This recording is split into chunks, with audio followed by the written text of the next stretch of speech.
Hey guys, welcome to Cedar and Slate. We're out here on the site and got a question. Is this trough big enough for this negative edge pool? You know, we run into this situation where you want that minimal look without having that void. And a lot of times these troughs can get made too small. So you got to think about if 10, 15 people jump into this pool, the amount of displacement of water is going to go over that negative edge. Where's that water going? You want the trough to be big enough to capture that water that's displaced and not overflow the trough and then become wasted water into the landscape. So the pool companies have to get these things engineered. These have to be figured out as far as where's the water going to go, how are we going to recover it and put it back into the pool without wasting it. That is the discussion here. Is my pool trough big enough or is it too small? So you got to imagine if you're having a pool party and you got 10, 15 guests over and they're all jumping in the pool water is the volume is going to be displaced because of the bodies that are in your water. So you've got to capture that water, send it somewhere and recover it. Now these troughs, they don't sit dry.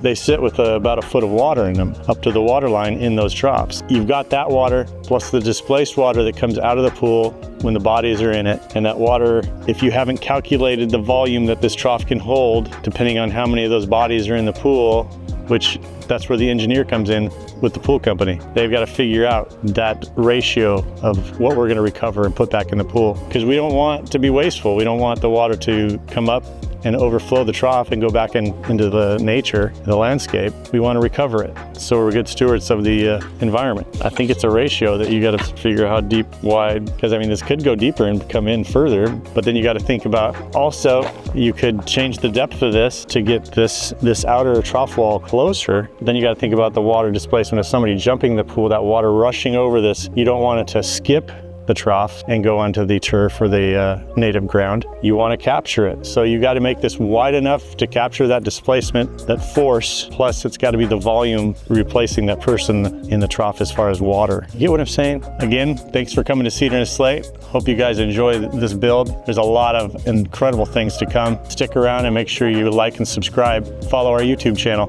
There's a lot more coming. Thanks again.